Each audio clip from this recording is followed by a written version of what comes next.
और ये जो क्लास है आप सभी की, ये क्लास है NTA UGC नेट समाज कार्य की। और आप लोगों को मैं इस समय जो चर्चा कर रहा हूँ समाज कार्य के थ्योरीज़ पर, यानी थ्योरीज़ ऑफ सोशल वर्क के बारे में बात कर रहा हूँ। मैंने कल और परसों की क्लास में आप सभी लोगों को एरिक एरिक्सन का मनोसामाजिक विकास का जो सिद्धांत है उसकी थ्योरी पे चल रहा हूँ। फिर मैंने उससे पहले आपको एक सिस्टम बताया था लुंडविन वार्टालैम्फी के बारे में। फिर उससे पहले मैंने आप लोगों को एक सिद्धांत पे चर्चा करा था सामाजिक अधिगम के सिद्धांत पे, जहाँ पे अल्बर्ट बंडूरा की एक अहम भूमिका थी। कल का जो क्लास था हमने वो कवर कर लिया था पूरा, केवल किताबों का नाम रह गया है। आप इसको ध्यान से सुन लीजिए। आजकल एग्ज़ाम में क्वेश्चन भी जो बनाए जाते हैं वो किताब से लेकर। तो एरिक एरिक्सन की एक किताब थी आइडेंटिटी यूथ एंड क्राइसिस को लेकर, ये किताब आई थी 1968 में। एक तो ये याद रख लीजिएगा, ये भी इम्पोर्टेंट है आप सबके लिए। और एक चाइल्डहुड एंड सोसाइटी करके आई थी सन 1950 में, ये भी इम्पोर्टेंट है आप सबके लिए, ठीक है, ये इम्पोर्टेंट है। और identity and the life cycle की बात करते हैं तो 1959 की है, ये आप ध्यान रखिएगा। और एक है द लाइफ साइकिल कंप्लीटेड की बात कर रहा है 1982 की, हालांकि इतना इम्पोर्टेंट नहीं है।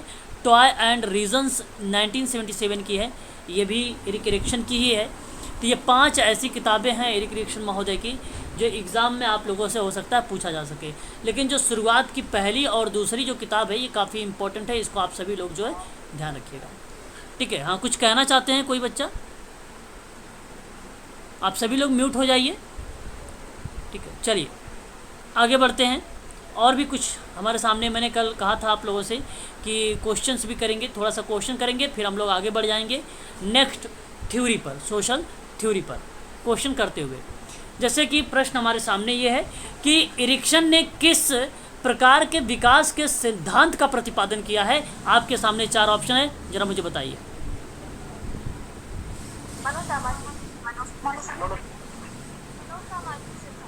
ओके, मनोसामाजिक सिद्धांत। आप सभी लोगों का कहना है कि ऑप्शन नंबर जो यहाँ पे है वो आपका जाएगा बी की तरफ, ठीक है, सॉरी सी की तरफ। तो ऑप्शन नंबर सी जो आपका यहाँ पर आ रहा है मनोसामाजिक सिद्धांत, ये एरिक एरिक्सन के द्वारा दिया गया है। इसको आप सभी लोग जो है ध्यान रखिएगा। मैं आप लोगों से थोड़ा सा इसके बारे में बताना भी चाहूँगा। और आप जानते हैं भली भांति तरीके से, कल मैंने पढ़ाया था आप लोगों को कि एरिक एरिक्सन का मनोसामाजिक विकास का जो सिद्धांत है वो मनोविज्ञान में व्यक्तित्व के सबसे प्रसिद्ध सिद्धांतों में से एक माना गया है। बेसिकली एरिक्सन कहते हैं कि पूरे जीवन काल में सामाजिक अनुभव के प्रभाव का वर्णन किया गया है। तो याद रखिएगा आप सभी लोग, पूरे जीवन काल में सामाजिक अनुभव का प्रभाव का वर्णन किया गया है इसमें एरिक एरिक्सन की थ्योरी में, ठीक है। इस चीज़ को आप सभी लोग ध्यान रखिएगा। यहाँ पर विकास का जो कैरिकुलम है वो शरीर, मन और मनोवैज्ञानिक सांस्कृतिक प्रभाव की पारस्परिक क्रियाओं से निर्धारित होता है। तो इसमें कुल टोटल 8 चरणों के बारे में बात किया है एरिक एरिक्सन ने, मैंने कल आप लोगों को बताया था। Question number 2 very very most important. आप सभी लोग जरा मुझे बताएं कि लेव वाइगोत्स्की द्वारा दिया गया सिद्धांत कौन सा होगा। व्यवहारवाद होगा, व्यक्तिगत रचनावाद होगा, कि अनुदेशन होगा, कि संज्ञानात्मक रचनावाद होगा, क्या होगा? अनुदेशन लग रहा है सर। अनुदेशन नहीं, अनुदेशन BF स्किनर का नाम आता है। तो फिर संज्ञानात्मक। हाँ, अनुदेशन BF स्किनर का नाम आता है। यहाँ जैसे आपने बताया संज्ञानात्मक रचनावाद में जीन पियाजे का नाम आता है। व्यक्तिगत जो रचनावाद है, व्यक्तिगत जो रचनावाद है वो बेसिकली लेव वाइगोत्स्की का आता है। मैं इनके बारे में थोड़ा सा बताना चाहूँगा, आप लोगों के लिए शायद नया टॉपिक लग रहा होगा क्योंकि ये सिद्धांत कहीं ना कहीं से संबंधित है। मैं आपको बता दूँ, ये विद्वान जो हैं सोवियत रूस के रहने वाले हैं, सोवियत रूस के ये विद्वान रहने वाले हैं।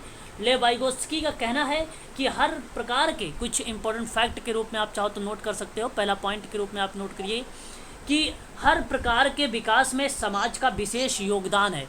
हर प्रकार के विकास में, हर प्रकार के विकास में, ध्यान से मेरी बात को सुनिए आप सभी लोग, हर प्रकार के विकास में समाज का विशेष योगदान है। यह कथन किस विद्वान का है? तो याद रखिएगा लेव वाइगोत्स्की का है। दूसरी पॉइंट अगर मैं आप लोगों से यहाँ पे चर्चा करूँ तो इन्होंने कहा कि समाज में जिस प्रकार की सुविधा उपलब्ध होगी, समाज में जिस प्रकार की सुविधा उपलब्ध होगी उसका विकास भी उसी प्रकार का होगा। ये बात कहने वाला अगर कोई विद्वान था तो लेव वाइगोत्स्की था। लेव वाइगोत्स्की का सिद्धांत का जो नाम है सामाजिक विकास का सिद्धांत है। उसके सिद्धांत का क्या नाम है? सामाजिक विकास का सिद्धांत का। हो जाइए, कोई प्लीज आवाज नहीं आ रही सर। कौन बच्चा है भाई? हो जाइए। सभी बच्चे म्यूट हो जाइए एक बार, ठीक है। तो याद रखिएगा आप सभी लोग, लेवाइगोस्की है जो सामाजिक विकास का सिद्धांत है, याद रखिएगा। यहाँ पे 2 पॉइंट इनका कहना ये था, लेवाइगोस्की महोदय ये कहते थे कि जो संस्कृति है, जो कल्चर है, मेरी बात को समझिएगा सभी लोग आप, जो संस्कृति है, इस संस्कृति को और समाज को मिला दिया जाता है तो एक भाषा बनती है, और यही भाषा रिप्रेजेंट करती है सामाजिक विकास को। इनका फिर कहना था, ये स्टेटमेंट अलग अलग करके इन्होंने फार्मूले के रूप में दिया। फिर इन्होंने कहा कि संस्कृति के साथ आप भाषा को ऐड कर दीजिएगा तो आपके सामने सोसाइटी बन के आ जाती है, एक समाज बनकर आ जाता है, एक सामाजिक अंतःक्रिया बन के आ जाती है। फिर तीसरे फार्मूले के रूप में आए तो इन्होंने कहा कि भाषा को रख लीजिए, प्लस में आप यहाँ संस्कृति को हटा के समाज को रख लीजिए, फिर भी आपके सामने क्या बन के आ जाती है? संस्कृति बन के आ जाती है। ये 3 ऐसे पॉइंट्स हैं जो यूजीसी में हो सकता है सोशल वर्क में आप लोगों से पूछा जा सके, क्योंकि सामाजिक विकास का सिद्धांत ऑलरेडी उसका नाम भी यही है। क्योंकि जब सामाजिक अंतःक्रिया होता है व्यक्ति के अंदर, तो याद रखिएगा वहाँ उस व्यक्ति का संज्ञान भी होता है, जिसको आप संज्ञानात्मक कहते हो, और प्लस में बौद्धिक क्रियाएं भी होती हैं, प्लस में तार्किक भी होता है, प्लस में समस्या का समाधान भी होता है। ये 4 ऐसे शब्द हैं जो डिफाइन करता है सामाजिक विकास का सिद्धांत। ये चारों के चारों ऐसे शब्द हैं जो सामाजिक अंतःक्रिया को डिफाइन करता है। सामाजिक विकास बेसिकली 2 टाइप का होता है, और ये बात कहने वाला कोई विद्वान था 2 प्रकार का, तो उसका नाम था लेवाइगोस्की। जानते हैं दोनों प्रकार? कौन कौन जानता है बताइए? किसी को मालूम है दोनों प्रकार? बोलिए। नहीं सर, आप बताइए। नहीं मालूम, चलो सुनो। एक का नाम था बेसिक हेल्प। एक का नाम था बेसिक हेल्प।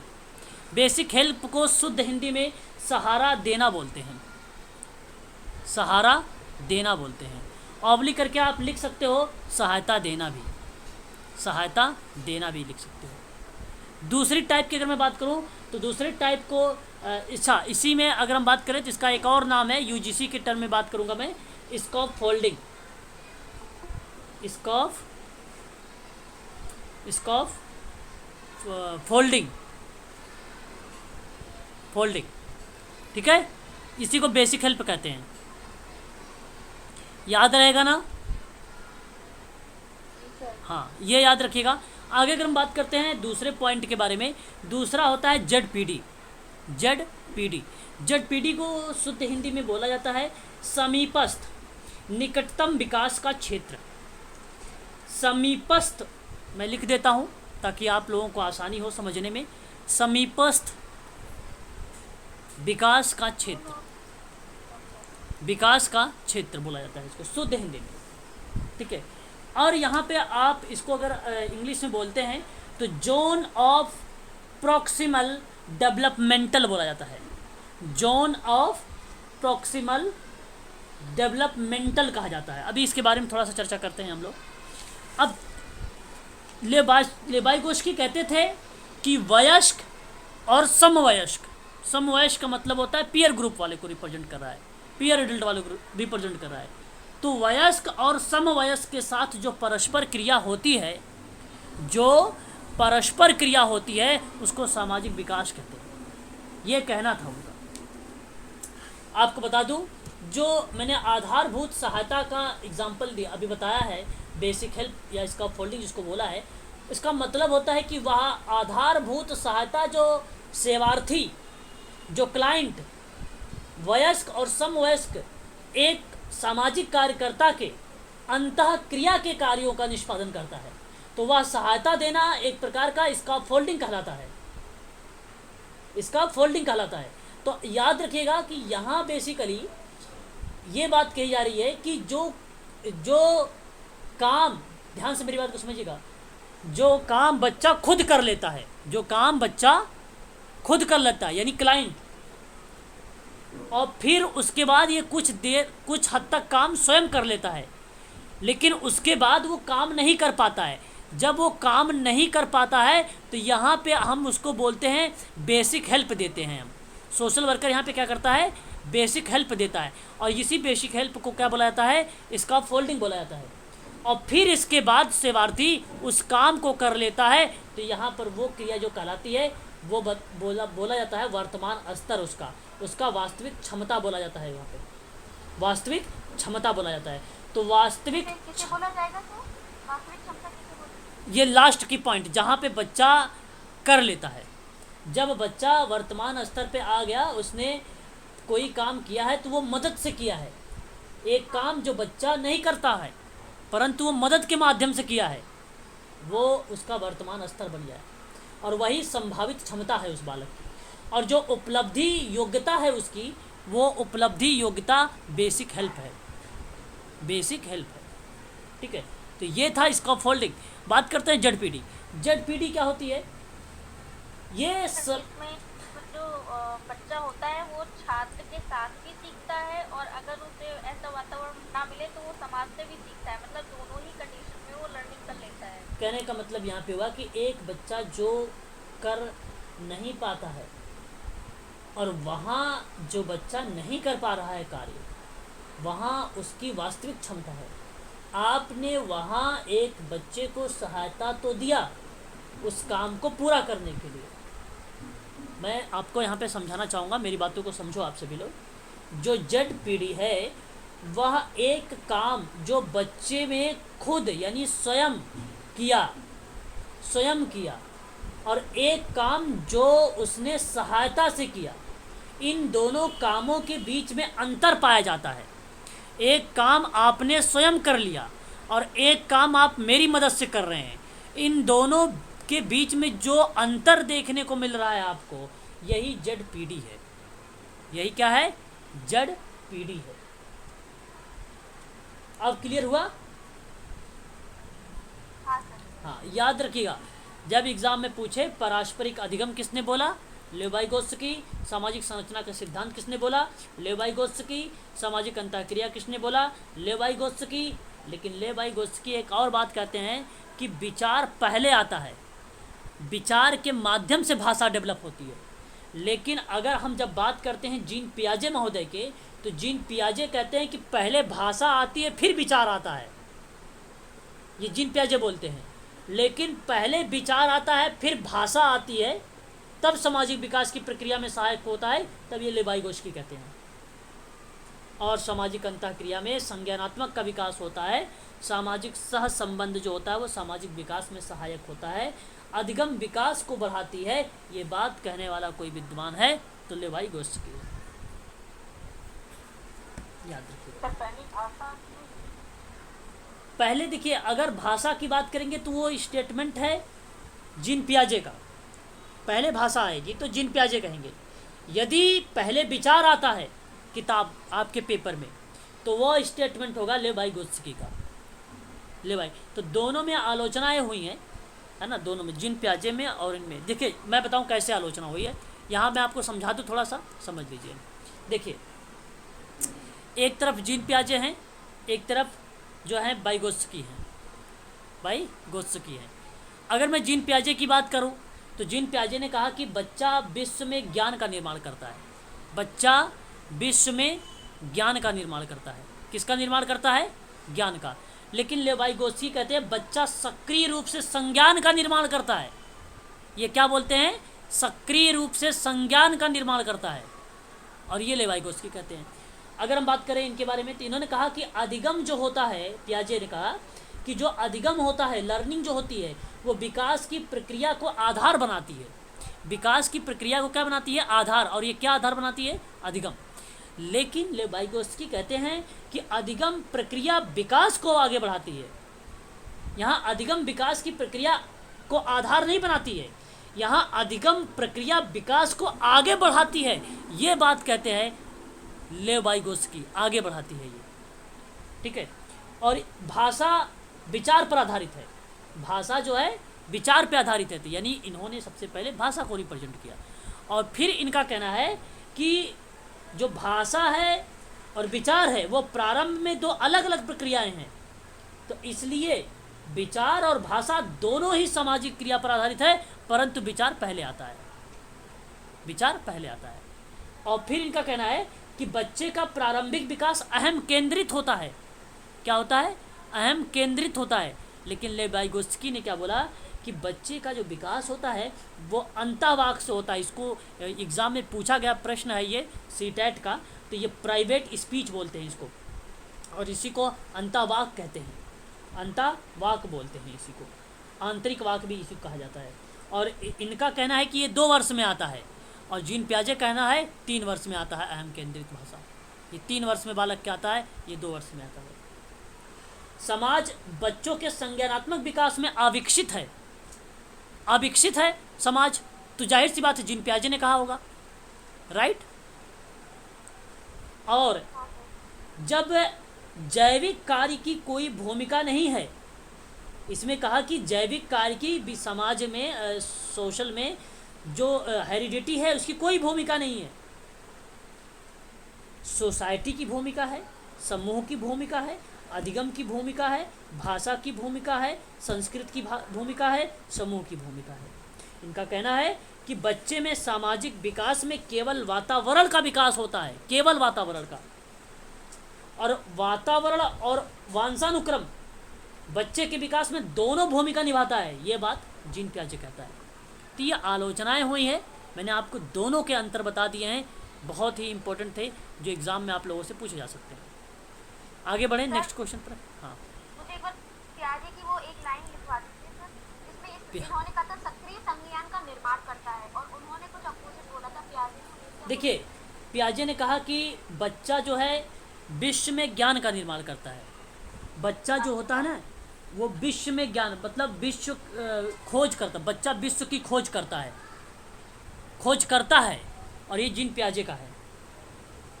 और सक्रिय रूप से संज्ञान का निर्माण करता है बच्चा, तो ये लेवाइगोस्की का है। ये भी एग्जाम में प्रश्न पूछा गया है, ये भी एग्जाम में प्रश्न आया हुआ है। सर मुझे एक बार वो बता दीजिए, अहम का क्या बोला था? अंतःवाक, अहम। अच्छा, अंतःवाक बोलते हैं उसे, प्राइवेट स्पीच। और ये जो अंतःवाक है ना, प्राइवेट स्पीच, प्राइवेट स्पीच का मतलब होता है कि बच्चों द्वारा आंतरिक वाक को अपने आप को निर्देशित करता है, उसको प्राइवेट स्पीच कहते हैं। और बच्चे जो प्रारंभिक जब उनका विकास होता है तो वो अपने आप से बात करते हैं, उसको अहम केंद्रित बोलते हैं। और जो अपने आप से बात करता है वो 3 साल का बच्चा होता है। और जो आंतरिक वाक होता है, जो अपने आप को निर्देशित करता है, वो 2 वर्ष के, जब बच्चा 2 वर्ष का होता है तब विकसित हो जाता है प्राइवेट स्पीच। इंग्लिश में प्राइवेट, हिंदी में अंतःवाक। चलिए आगे बढ़े, नेक्स्ट क्वेश्चन देखिए। क्वेश्चन नंबर 3, एरिक एरिक्सन के अनुसार बताया है कि एक व्यक्ति कितने विकासात्मक चरणों से होकर गुजरता है। ये किस विद्वान ने कहा था? 8। अब यहाँ पे आप सभी लोगों को मालूम है 8 अवस्थाएं हैं इसमें, और आप लोग जानते हैं, अगर मैं थोड़ा सा अलग करके बताऊंगा क्योंकि आपको याद होगा सारी चीज़ें, शैशवावस्था, प्रारंभिक बाल्यावस्था। तो सबसे पहले चरण बताया मुखी अवस्था, फिर बताया पेशी गुदावस्था, और फिर बताया उसने गतिशील अवस्था। बात वही है सारी, मैं अभी लेके चल रहा हूँ फ्राइड को। फिर बताया उसने निलंबन की अवस्था, विलंबन की। फिर उसने बताया किशोरावस्था, फिर बताया उसने युवा वयस्क अवस्था, फिर उसने बताया मध्य वयस्क अवस्था, और फिर बताया उसने परिपक्वता। देखो 8 हुआ, 1 2 3 4 5 6 7 8। अब अगर हम बात करें इरिक्शन के हिसाब से, इरिक्शन ने कहा कि शैशवावस्था पहले आती है जिसमें विश्वास बनाम अविश्वास होता है। दूसरा इसने कहा कि प्रारंभिक बाल्यावस्था आती है जिसमें स्वायत्तता बनाम लज्जाशीलता आती है। तीसरा उसने बोला खेल की अवस्था पहल शक्ति बनाम अपराध बोध होता है। चौथा उसने बोला यौना आरंभ या स्कूल अवस्था परिश्रम बनाम हीनता। पांचवा उसने बोला किशोरावस्था अहम पहचान बनाम पहचान भ्रांति। छठा उसने बोला प्रारंभिक प्रौढ़ावस्था घनिष्ठता वर्सेस बिलगन या अलगाव। फिर सातवां उसने बोला मध्य प्रौढ़ावस्था उत्पादकता बोल सकते हो या उत्पादनशीलता बोल सकते हो या जन्नात्मकता बोल सकते हो वर्सेस स्थिरता या मंदता। लास्ट उत्तर प्रौढ़ावस्था जिसको परिपक्वता भी कह सकते हो, अहम संपूर्णता बनाम हताशा या निराशा भी कह सकते हो। ये 8 अवस्था थी एरिक एरिक्सन की, याद रखिएगा, काफ़ी इंपॉर्टेंट है। Option number B is the right answer हो जाएगा यहाँ पर करेक्ट। कोई दिक्कत तो नहीं? नहीं। चलो आगे बढ़िए, नेक्स्ट क्वेश्चन। एरिक एरिक्सन ने कहा आशा, मैंने होप के बारे में बताया था, कौन बच्चा बताएगा? आशा नामक सुदृढ़ या सद्गुण इन मनोसामाजिक महत्वपूर्ण स्थिति में उत्पन्न होता है या स्थिति में उत्पन्न होता है। बिल्कुल यहाँ पे करेक्ट जवाब, पहली स्टेज में ही होता है। पहले स्टेज में ये होप आता है। कभी कभी हमें होप की बजाय अगर भोजन लिख देता है तो ये भी सही रहेगा। होप और भोजन दोनों के दोनों स्टेटमेंट सही हैं। भोजन भी इसी का है, पहले स्टेज का। ये महत्वपूर्ण घटनाएं होती हैं इसमें महत्वपूर्ण घटना है, इसमें महत्वपूर्ण घटना है। अगर हम बात करें अपराध बोध में तो महत्वपूर्ण घटना स्वतंत्रता है, और आत्मीयता की या पृथक की बात करता हूँ या ठहराव की बात करता हूँ, घनिष्ठता और अलगाव की बात करता हूँ, तो इसमें क्या होता है? प्रेम संबंध। और स्वतंत्रता बनाम लज्जा की बात करता हूँ, जिसको हमने क्या बोला था? भोजन वर्सेस होप लिखा है, क्या लिखा है?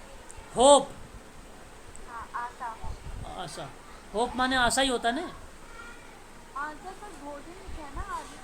महत्वपूर्ण घटना है भोजन मेरे भाई, ये हाँ भोजन भी है उसी में, भोजन भी उसी में शामिल किया गया है। तो आशा लगाता है ना। हाँ, भोजन भी इसी में है, ठीक है, याद करिएगा। अच्छा, स्वतंत्रता बनाम लज्जाशीलता की बात कर लेते हैं। स्वतंत्रता बनाम लज्जाशीलता आप तो जानते ही हैं, अभी मैंने बताया भी था कल वाली क्लास में आप सबको। क्या था इसमें? क्या था इसमें? बच्चे स्वतंत्रता से कुछ करना चाहते भय, हैं। भय का विकास, इच्छा शक्ति का विकास, भय का विकास, इच्छा शक्ति का विकास। हाँ हाँ, बिल्कुल बिल्कुल, भय का विकास। ठीक है, चलिए बहुत बढ़िया, आगे बढ़िए। Question number next. मनोसामाजिक विकास के निम्नलिखित चरणों में से कौन सा बचपन में नहीं होता है? कौन सा बचपन में नहीं होता है? अलगाव, अंतर्गता और अलगाव। वेरी गुड, यहाँ पे सही जवाब ऑप्शन नंबर बी। क्या बात है, तेज हो रहे हो, आगे बढ़िए। एरिक एरिक्सन ने मनोवैज्ञानिक विकास के लिए किस चरण में प्रतियोगिता की भावना का विकास सम्मिलित होता है? परिश्रम बनाम हीनता। वेरी गुड, यहाँ पे बहुत अच्छा जवाब ऑप्शन नंबर ए। बात करेंगे बालक के विकास में कौन सी अवस्था में अहम बनाम भूमिका द्वंद्व का प्रसार होता है? थोड़ा सा मैं छोटा करता हूँ। हाँ, क्वेश्चन नंबर 7 का सही जवाब अगर हम बात करें तो किशोरावस्था is the right answer, option number पहला। Question number next. मनोसामाजिक विकास की अवस्था में प्रथम महत्वपूर्ण विशेषता क्या होगी?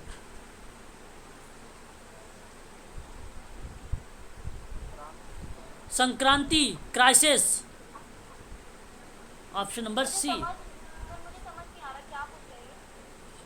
इसने कहा कि मनोसामाजिक विकास की अवस्था की प्रथम महत्वपूर्ण विशेषता क्या है? जो पहली स्टेज है एरिक एरिक्सन का,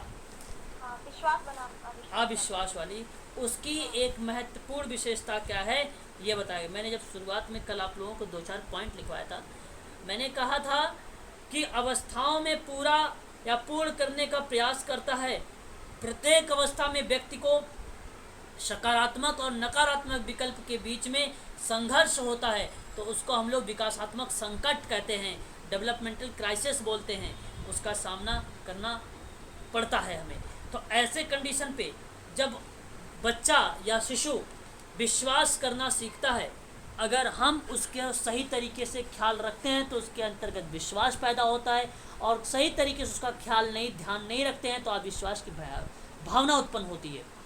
तो ये जो प्रक्रिया यहाँ उत्पन्न होने की बात की जा रही है, जहाँ स्नेह विश्वास के माहौल में होने से विश्वास का भाव उत्पन्न हो रहा है, वहाँ भी आपका एक अविश्वास की प्रक्रिया में क्राइसिस उत्पन्न हो रहा है, जिसको हम आशा की भावना बताते हैं। और वही उत्पन्न करता है आशा की भावना संक्रांति, जिसको हम क्राइसिस कहते हैं, संकट कहते हैं। ऑप्शन सी करेक्ट हो जाएगा। Sorry, question number 9। भाषा विकास के लिए महत्वपूर्ण बचपन काल है?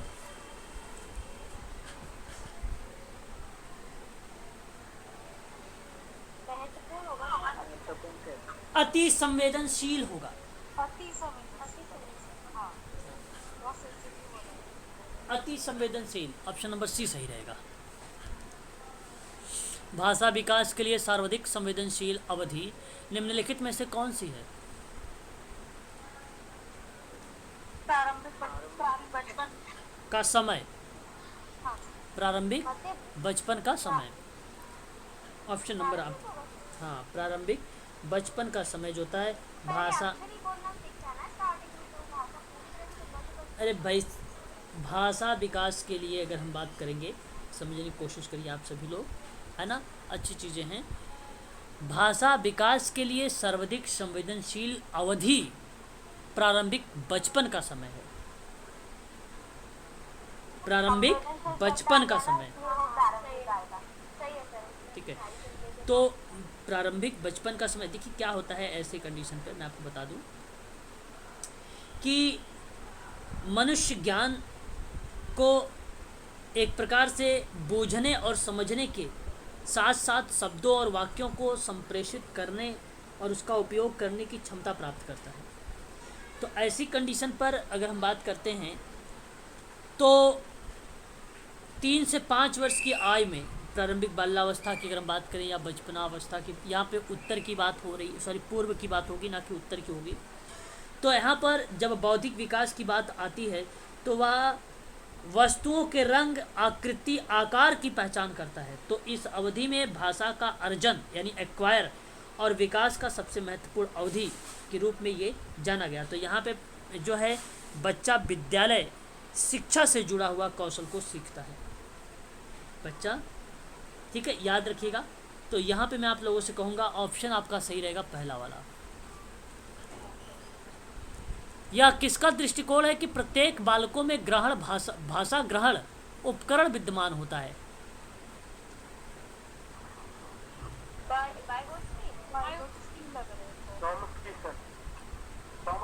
Non Chomsky, okay. यहाँ जवाब आ रहे हैं, अगर हम बात करें नॉन चॉम्स्की का ऑप्शन ही सही जवाब है। भाषा के जनक कौन है? LAD लैंग्वेज एक्विजिशन डिवाइस किसने बोला है? भाषा अर्जित होती है, ये भी बात नॉन चॉम्स्की, ऑप्शन पहला सही है।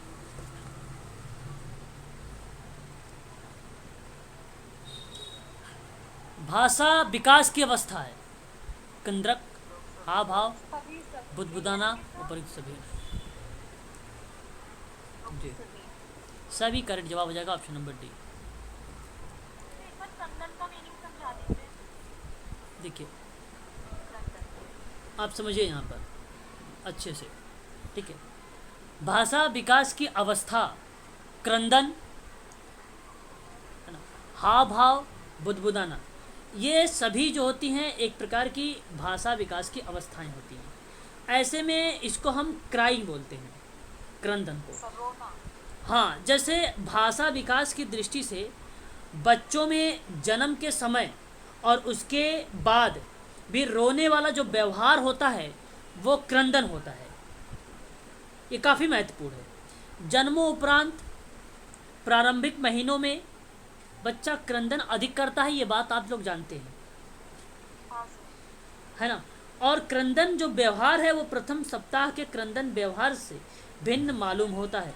इसके बाद आयु बढ़ने के साथ साथ क्रंदन के जो स्वरूप होता है उन स्वरूप में अंतर आने लगता है और क्रंदन के साथ हाव भाव, शारीरिक गतियाँ भी प्रदर्शित होने लगती हैं। तो बच्चों में संप्रेषण का यह एक प्रारंभिक रूप माना जाता है। उसके बाद बलबनाना आता है जिसको बबलिंग कहते हैं, और उसके बाद गेस्चर आता है, गेस्चर मतलब हाव भाव, उसके बाद हाव भाव आता है, चरण याद रख सकते हैं आप लोग। उसके बाद संवेगात्मक अभिव्यक्ति आती है। ये 4 ऐसे क्रम है जहाँ पे भाषा विकास के लिए अहम भूमिका निभाते हैं।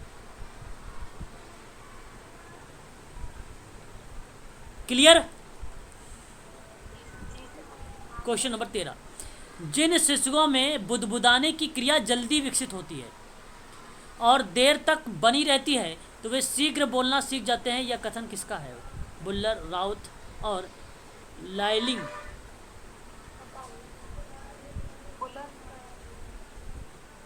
ओके, यहाँ जवाब आ रहा है बुल्लर का, नहीं, यहाँ पे route is the right answer, option number B correct होगा, बी राइट होगा। अनुकरण की प्रक्रिया में सर्वप्रथम शिशु अनुकरण करता है। सर्वप्रथम शिशु क्या करता है? अनुकरण करता है। तो शब्दों का अनुकरण करता है। किसका? शब्दों का।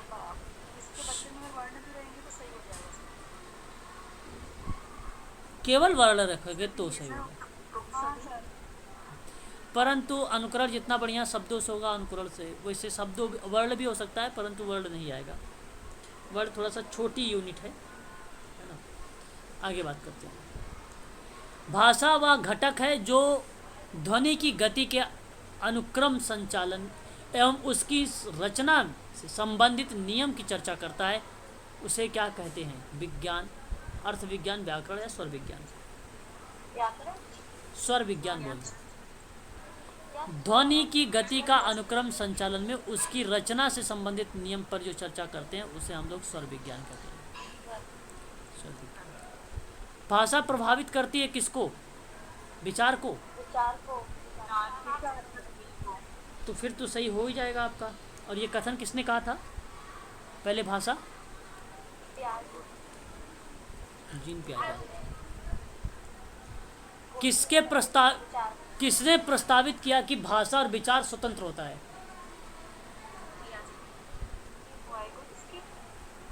देखिए यहाँ स्वतंत्र की बात किया मैडम। लेवाइगोस्की ने पहले विचार बोला था ना। लेवाइगोस्की ने क्या बोला था? पहले विचार बोला था। नहीं याद कर पा रहे हो तो बताओ, मेरे से पूछो, मैं बताऊंगा ना। बोलते भी तो नहीं हो आप लोग। पहले विचार और भाषा दोनों सामाजिक विकास की प्रक्रिया में सहायक होते हैं। और ये बात लेवाइगोस्की ने कहा था। जीन पियाजे ने कहा था कि पहले भाषा फिर विचार आता है। लेकिन यहाँ पे बात है भाषा और विचार दोनों स्वतंत्र हैं। तो नॉन चॉम्स्की का हो जाएगा ऑप्शन नंबर बी।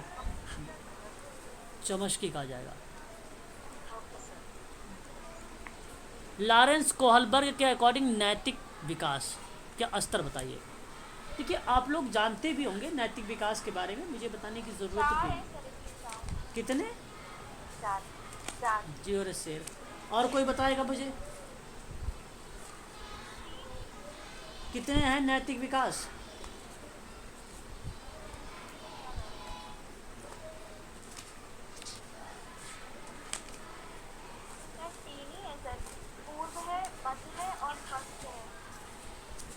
तीन स्तर होते हैं। एक होता है पूर्व परंपरागत, एक होता है पूर्व परंपरागत, एक होता है परंपरागत और एक होता है पश्च परंपरागत। एक होता है पश्च परंपरागत। जो परंपरागत होता है उसी में इन्होंने कहा था कि बच्चे के अंदर नो मोरलिटी और नो सोसाइटी देखने को मिलती है। और उसकी आयु होती है कितना वर्ष? 0 से, 0 ना कह के आप बोलो, जन्म से बोलो, जन्म से 4 वर्ष। जन्म से 4 वर्ष। बहुत बढ़िया भाई, बहुत बढ़िया, शाबाश। ठीक है, तो ये चीज़ें उसके अंतर्गत आती है। तो हम लोग लॉरेंस कोहलबर्ग का नाम लगाते हैं। किसका नाम लगाते हैं? लॉरेंस कोहलबर्ग का नाम है। नैतिकता का सिद्धांत बोल दे या नैतिकता का तर्कणा बोल दे तो भी हम किसी का नाम लगाएंगे। किसका? लॉरेंस कोहलबर्ग का ही नाम लगाएंगे। याद रखिएगा आप सभी लोग। अब इसके बाद जो नो मॉरलिटी वाला एज है वो 0 से 4 बताए थे और जो पूर्व परंपरागत का था वो 4 से 11 था। 4 से 10। हाँ, इसीलिए मैं 4 बोल रही थी क्योंकि कहीं नो मॉरलिटी का था 0 से 4। देखो और जो सुन लो, अब मैं बता देता हूँ पूरा, सुन लो सभी लोग। एक होता है प्री कन्वेंशन लेवल जिसको बोलते हैं, उसी को हम लोग कहते हैं पूर्व नैतिक कह लीजिए, पूर्व नैतिक स्तर, या आप क्या बोल दीजिए पूर्व परंपरागत स्तर। लिखते हो कि नहीं लिखते हो? बस सिर्फ यही है कि बस कथा सुनते हो। बोलो लिखते हो। चलो ये पहला हो जाएगा। दूसरी की बात करेंगे तो परंपरागत होता है। परंपरागत को नैतिक बोल सकते हो? बिल्कुल बोल सकते हो। तीसरा होता है पश्च परंपरागत और पश्च नैतिक का। ये जो आज आयु होगी 4 से 10 वर्ष होगी, ये जो होगी 10 से 13 वर्ष होगी, ये जो होगी 13 से 18 वर्ष होगी। एज हो गया। इनमें भी 2 अवस्था होती है, 3 स्तर, 3 स्तर 6 अवस्था, मालूम है? बोलो। अंदर का नहीं पता।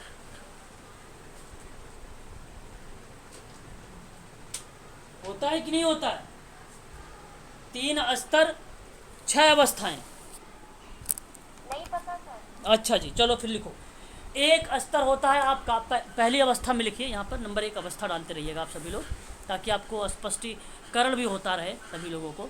अवस्था नंबर 1, इसमें अवस्था 1 में कहा गया है दंड आज्ञा पालन अभिमुखता। दंड आज्ञा पालन अभिमुखता। और दूसरी को बोला गया है पुरस्कार या प्रशंसा।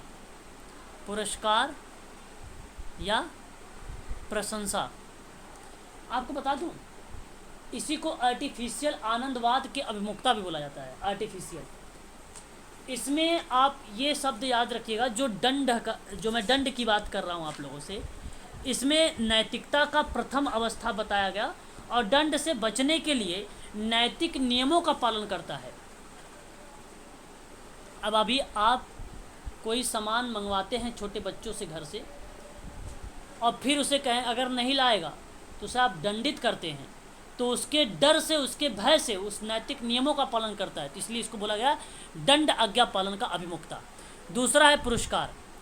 अगर आप उस बच्चे से कहते हैं कि इसमें से आप टॉफ़ी ले लेना, बिस्किट ले लेना, जाओ सामान लेकर आओ, तो बच्चा क्या करता है, यहाँ पे नैतिकता सीख रहा है, तो बच्चा क्या करता है कि नैतिक नियमों का पालन करता है और पुरस्कार और प्रशंसा प्राप्त करने के लिए कार्य करता है। तो किसी कार्य को करने के पीछे दिखावा होता है। यहाँ पर अपने घर में छोटे बच्चों को ले लीजिए और एक बार भेजिए, जरा देखिए चाय लेकर आता है, वो नहीं लेके आएगा। और अगर कह दीजिए कि इसमें से एक बिस्किट ले लेना, पैसे दे रहा हूँ, और चाय लेके, देखिए दौड़ के जाके लाएगा। तो इसके पीछे का जो राज है वो दिखावा है इसके पीछे, ठीक है, इसलिए काम करता है। दूसरी बात ये हो गया, दोनों कंप्लीट। तीसरी बात यहाँ पे बात करते हैं। यहाँ पे परंपरागत में ये 2 स्तर इसमें पाया जाता है। एक होता है अच्छा लड़का या अच्छी लड़की। अच्छी लड़की, ध्यान दीजिएगा आप सभी लोग, अच्छा लड़का, अच्छा लड़की। इसी को कभी कभी हम लोग कह देते हैं व्यक्तिक विकास की अभिमुखता। बात वही है, इसी को हम लोग बोल देते हैं व्यक्तिक विकास भी बोल देते हैं, बात वही है। अच्छा, यहाँ जो चौथे की मैं बात करूँगा, ये होता है नियम और कानून की अभिमुखता होती है। नियम और कानून की। अब समझिए इसके बारे में थोड़ा सा, अच्छा लड़का अच्छी लड़की के बारे में। देखिए ये चौथा मतलब ये इसी का दूसरा पॉइंट है ना, नियम और कानून। परंपरागत का सेकंड पॉइंट है, आप नियम और कानून परंपरागत का। लेकिन ये जब हम अवस्था की बात करते हैं तो ये चौथा पॉइंट है, अवस्था में चौथी अवस्था है। तो अगर हम बात करते हैं तीसरी अवस्था के बारे में, तो बच्चा दूसरों के नज़र में अच्छा बनने के लिए नैतिकता का नियम का पालन करता है, और ऐसा कोई भी कार्य नहीं करता जिसके कारण उसे दूसरों की नज़र में अस्वीकृति प्रतीत हो। तो वह समूह में भी अच्छा बनने का कार्य करता है, अच्छा कार्य करता है ग्रुप में भी रह के। तो बेसिकली यहाँ पे व्यक्तिक विकास होता है उसका, इसलिए वो अच्छा लड़का, दिखावा एक प्रकार से यहाँ पे भी वही है, अच्छा बनना चाहता है। अभी कोई चोरी कर लिया छोटा बालक, या कुछ और उद्दंडता बिहेवियर कर लिया, पूछते हो तो सीधा बोलता नहीं हमने तो कुछ किया ही नहीं। तो ये वाली जो प्रक्रिया बालक के अंदर नैतिकता वाली आ रही है ना, ये थर्ड अवस्था है। और जहाँ नियम और कानून की बात मैं कर रहा हूँ चौथी अवस्था के, यहाँ पे नैतिक नियम का पालन और सामाजिक नियमों और कानूनों का अधिकार पर रहता है ये, और ऐसा कोई भी कार्य नहीं करता कि जिसके कारण सामाजिक नियमों के विरुद्ध जाना पड़े उसे, और सामाजिक नियमों के दायरे में रहकर कार्य करना सीखता है। जैसे अगर मैं आपसे बोलूं तो झूठ ना बोलना यहीं से सीखता है, सही गलत का ज्ञान इसको यहीं से मिलती है। तो नियम और कानून या नियम या व्यवस्था की अभिमुखता जो होती है चौथी, काफ़ी इंपॉर्टेंट है ये। बात करते हैं पश्च परंपरागत में, पश्च नैतिकता में पांचवा इस अवस्था के बारे में। पांचवा अवस्था जो है सामाजिक संविदा है। क्या बोलेंगे इसको? सामाजिक संविदा। हाँ। और एक छठा स्टेज होता है, उसको बोलते हैं सार्वभौमिक नैतिक अभिमुखता। सार्वभौमिक, ठीक है, सॉरी क्या बोलेंगे इसको, सार्वभौमिक, हाँ, नैतिक, नैतिक अवस्था। तो अगर मैं बात करूं यहाँ पे, समझिए एक बात सभी लोग, पहले तो इसको समझिए, सामाजिक संविदा। जो सामाजिक संविदा होता है, इसमें नैतिक नियमों का पालन सामाजिक अवस्था पर करता है और सामाजिक गतिविधियों में भागीदारी प्राप्त करना चाहता है। सामाजिक क्रियाकलाप और कल्याण में, जैसे कल्याण वाली जो भी गतिविधियां होती हैं उनमें क्या होता है, वो इन्वॉल्व होता है और इसमें सम्मान प्राप्त कर जाता है। तो इसमें उस बच्चे को सम्मान मिल जाता है, इसलिए इसको बोला जाए सामाजिक संविदा। तो सामाजिक क्रियाकलाप वाली अगर बात करूंगा मैं, तो पांचवा बताना, जहाँ पे गतिविधियों में, सोशल एक्शन में भाग ले रहा है, पार्टिसिपेट हो रहा है। और एक है लास्ट, ये जो लास्ट है ना, सार्वभौमिक वाली, समझिएगा यहाँ पर भी, ये नैतिक की अंतिम अवस्था है, ये उच्च स्तर की अवस्था है। इसमें बच्चा आत्मचेतन हो जाता है, आदरणीय व्यक्तियों का आदर करता है और ऐसा कोई भी कार्य नहीं करता कि जिसके लिए उसे आत्महीन महसूस हो। वह सामाजिक परिवर्तन के बारे में सोचने लगता है, सामाजिक रूढ़ियों और धारणाओं पर विचार करने लगता है। तो इसलिए आप ये कह भी सकते हो, बहुत कम लोग यहाँ पे जाते हैं सार्वभौमिक नैतिक की अवस्था में, बहुत कम, 10% लोग यहाँ पर भी शामिल किए गए हैं। बस 10% लोग ऐसे हैं जो इस अवस्था में जाते हैं। भाई सामाजिक परिवर्तन के बारे में सोच रहा है, सामाजिक रूढ़ियों और धारणाओं पर विचार करना, बहुत कम लोग हैं, है ना। क्लियर हुआ? कितने यहाँ पर पूछा था स्तर, कितना पूछा, स्तर कितने हैं, 3। अवस्था कितनी है, 6। अरे वाह, अवस्था 6 है। लॉरेंस कोहलबर्ग ने नए बालक के विकास की किस अवस्था में पूर्व परंपरा का तीसरा नाम दिया है? अच्छा, पूर्व परंपरागत का जो है, अब समझ लीजिए, एक तो आपको मालूम है, एक है पूर्व, एक है आपका जो है नैतिक, और एक है पश्च। और इसमें पूछा है तीसरे का क्या नाम दिया है, तीसरे का क्या नाम दिया है? तो उत्तर बाल्या अवस्था दिया है। आप लोग ध्यान रखिएगा, क्या दिया है? उत्तर बाल्या अवस्था दिया है, उत्तर बाल्यावस्था, ऑप्शन नंबर बी में है। ठीक है, ठीक है, आगे बात करिए। इरिक्सन ने अपने सिद्धांत में प्रमुख स्थान दिया है किसको? ईगो को, अहम को दिया है। किसको दिया है? अहम को दिया है। इरिक्सन के अनुसार बाल्यावस्था को किस नाम से जाना जाता है? बाल्यावस्था को किस नाम से जाना जाता है? स्वतंत्रता संदेह, विश्वास बनाम, अच्छा पहला वो बहुत छोटा लिखा है, परिश्रम बनाम हीनता, ये आ जाएगा सर?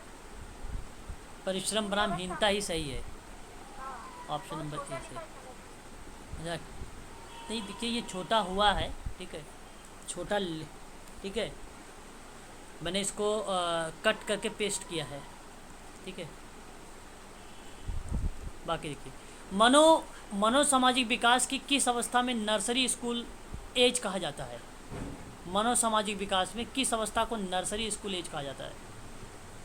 स्वतंत्रता बनाम संदेह, लास्ट वाली, आत्मबल बनाम अपराध बोध या अपराध भाव, ऑप्शन नंबर बी।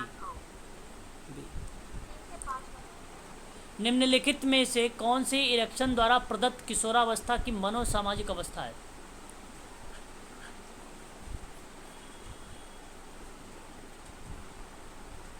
पहचान बनाम भूमिका संघर्ष, थर्ड वाला, हाँ, थर्ड। भूल गए क्या आप लोग? मैंने अभी कल ही तो पढ़ाया, अभी शुरुआत में भी बोला ये सब। किशोरावस्था के अंदर कौन सा आएगा? बाल्यावस्था के अंदर उत्तर बल, थोड़ा सा ध्यान रखें। इरिक्सन ने बताया है कि बच्चों को मनोसामाजिक विकास के 8 चरण जानते हैं। क्लास 3 का छात्र 9 साल के आसपास विकास के किस चरण से मेल खाता है? परिश्रम बनाम हीनता में आ जाएगा ये वाला, उत्तर बाल्यावस्था का। परिश्रम बनाम हीनता में, ऑप्शन नंबर बी में। वेरी गुड, बहुत बढ़िया। निम्नलिखित में से मनोसामाजिक सिद्धांत किस पर बल देता है? तीसरे पर। हाँ, उद्यम के मुकाबले में हीनता स्तर पर। का। हाँ। हाँ। प्रारंभिक अधिगमकर्ताओं 6 से लेकर 12 वर्ष की आयु, बताइए इरेक्शन की विकास की अवस्था कौन सी है? वो ये परिश्रम बनाम हिंसा, ये उत्तर वाले अवस्था का है। फर्स्ट वाला। प्रारंभिक अधिगमकर्ता ने, हाँ ठीक ठीक, क्या है? परिश्रम बनाम हीनता।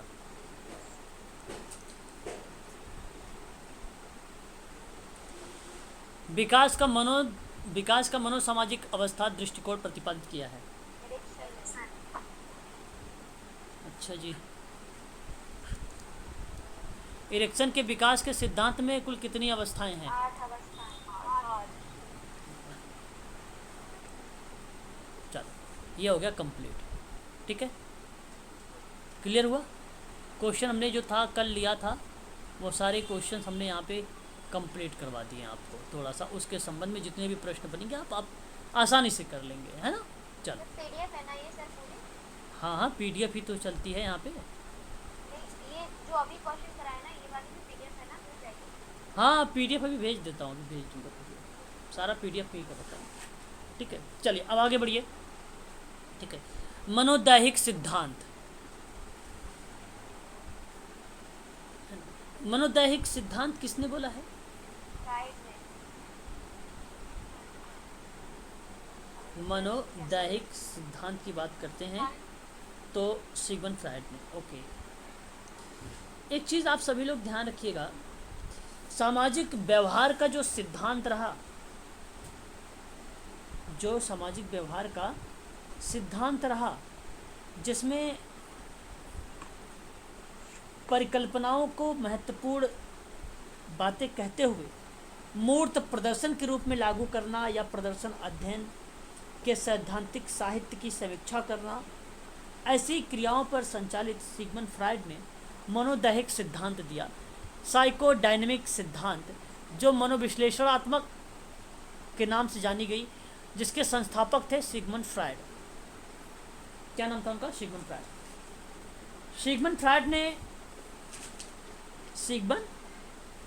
फ्रायड ने मनोलैंगिक सिद्धांत भी नाम से आता है, यही थ्योरीज, ये भी आप मनोलैंगिक सिद्धांत के ही अंतर्गत रखेंगे सिगमंड फ्रायड का।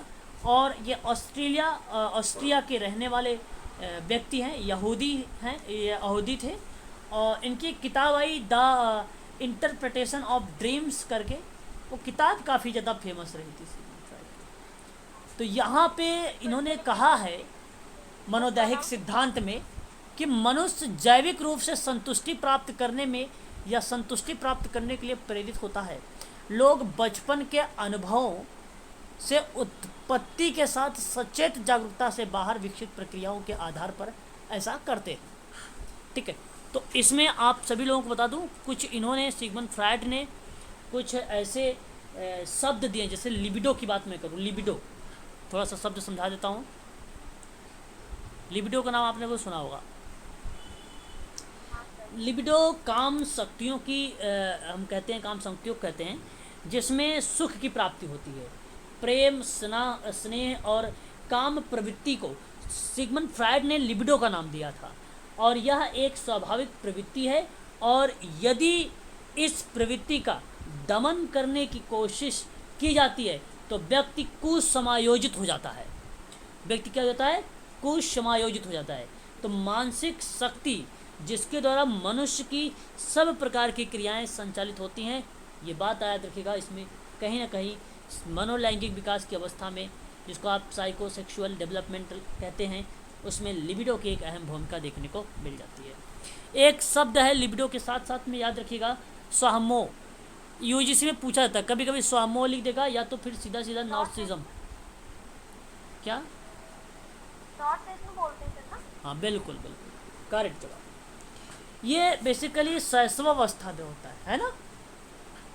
हाँ। बालक अपने रूप पर मोहित हो जाता है, स्वयं से प्रेम करने लगता है, और इस आत्मा प्रेम की भावना को फ्रायड महोदय ने सहमोह की भावना दे दी, सहमोह का शब्द दे दिया, और यह किशोरावस्था में सबसे अधिक पाया जाता है, किशोरावस्था में, हाँ सर। है ना।